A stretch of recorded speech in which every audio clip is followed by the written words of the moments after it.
अब तो जरे मरे सिद्ध पाए बात सिद्धोगा। ये गुरु का जिहड़ा मार्ग है ना, इस ते चलना बड़ा औखा है। गुरु आप चला लो, आप पकड़ लो, पर गुरु नूं अपना आप बेचना पैंदा है। गुरु के पास दी न्याय है, गुरु पास लो मिल कंचन होया, सोना बन जाएगा लोहा भी। पर गुरु आप कृपा कर दे, उस तो पहला अपना आप बेचना पैंदा है। उन्हें शब्द पहला श्रोण करन बंदगी विरले बंदे। वैसे सारे कहते हैं किसी रब को चेते करने, नाम जपने, पर समर्पित हो जाना अपने मालिक को, वो विरले ही है। वो रूहां जड़ियां ने ताने जिन्होंने अपना शीश पेट कर दिता। जो तो प्रेम खेलन का चाहो, सिर तर तली गली में लियाओ। इत मार्ग पैर त्रीजे सिर दीजे काम कीजे। कोई फिर पीछे कदम नहीं, डगमग छाड़ दे मन। दुचिता पानी एक ये सिक्ख्या जी लैनी गुरबाणी में जो सतगुरु कहते राम जपो जी ऐसे ऐसे, तू प्रहलाद जप्यो हर जैसे। पीछा ही नहीं देखिया कर, जिन्ना मर्जी घटाने का जतन करता रहा। कहती इन्हां बच्चों बालकों तो सिक्ख्या लो जिहड़े 15 की उम्र दे विच जिन्होंने देखो मर्तबा हासिल कर लिया। ऐसे दृढ़ विश्वास के नाल अगे रख लो।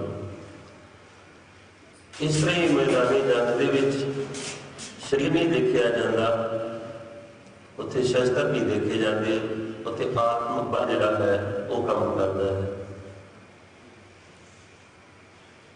आप अगे होके लड़ पैण, गुरु का सहारा लैके ते ओही जंग जिद्दे ने, अंदर की भी जंग ते बाहर की भी जंग ओही जिद्दे ने जिन्हां दा विश्वास पूरा सी अपने मालिक दे। जिहड़े डोले नहीं, भाई बजीतर सिंह बड़े छोटे जे शरीर दे ने ते दुनी चंद दा बहुत तगड़ा है, पर इत्थे भाई बजीतर सिंह जित गए जंग दे विच। इस तरह साहिबजादियां दा शरीर देखिए ते की है। 7-9 साल की उम्र है, जिन्हों की अज याद दे विच बैठे आप। गुरु किला बाबा जोरावर सिंह जी, बाबा फतेह सिंह जी, माता गुजर कौर। शरीर वड्डे नहीं, पर आत्मक बल जिहड़ा कितों आउंदा है, बंदगी दे विच ही आउंदा है। पता नहीं किन्ने जन्मां दी बंदगी होवेगी। ये विश्वास तां जाके प्रभाव होंदा है कि मन डोलदा ही रहिंदा है, हमेशा डोलदा है। इन्ना विश्वास, दृढ़ विश्वास कि कोई फिर डुला नहीं सकता। कदम थिड़क गया नहीं, थिड़काने वाले थिड़क गए जिहड़े, पर उनका कदम नहीं थिड़क गया। और समा थोड़ा जिहा है भी साढ़े तो बाद कोमलवीर जी ने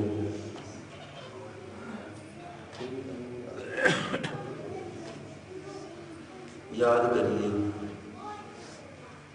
साहिबजादे ने कविता के नाल अगे रोज जाते सन। पेशियां हुई, 2-3 पेशियां हुई, वापस मुड़ आते सन। पर अज दादी के कोलों जो चले ने ते की कहते, ना उड़ीकी दादी असीं मुड़ नहीं होना। सोहन सिंह सीतल जी कहते वार खीरी मां दे चरनी हथ ला के तुरपे दोवें लाडले जद फतेह बुट जाके। बाहर फेरी मां के चरनी हथ ला के, बूहे विचों परत के बोले मुस्कुरा के, मां उड़ीकां गए सी सचखंड विच जाके। पर ना आउणा तुसां ने बहुता चिर ला के, थक ना जाइए आउणियां सी औसियां पा के। साडा जी नहीं लगना, मां छेती आउणा, नहीं तेरे उस भूखा ते तेरा जी परचाउणा। क्योंकि साथ जिहड़ा है ना बड़ा, पौने 2 साल की उम्र सी जदों माता जी तो जी श्री करके ना रहे, ते दादी ने अपने हाथी पूनियां दे के शादी ना ला के पालिया।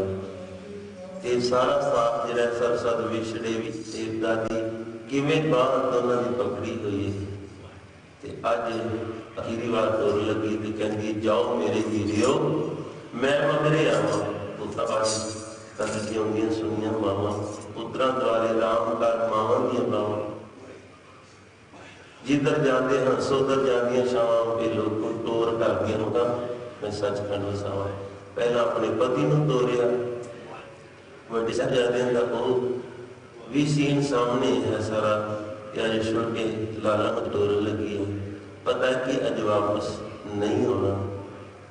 ਤੇ बड़े प्रेम के नाल के सानू कंघी की है। जो जोगी जी कहते जाने से पहले मुंह तुमको दुला दो बेटा तुम्हें मरने से पहले दूल्हा बना दो। केसा की कंघी की सोहनिया पजामियां चगियां पाइया ते अपनी डोरिया है पता है अज वापस नहीं होना कुर्बान हो जाना है। ना बुढ़ी की ना बुढ़ी की दादिए असी मुड़ नहीं होना। भुल जावी हुण दोस्तियां तो लाड लड़ाउणा। ना बुढ़ी की दादिए असी मुड़ नहीं आउणा।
ਵਾਹਿਗੁਰੂ ਵਾਹਿਗੁਰੂ ਜੀ ਕੀ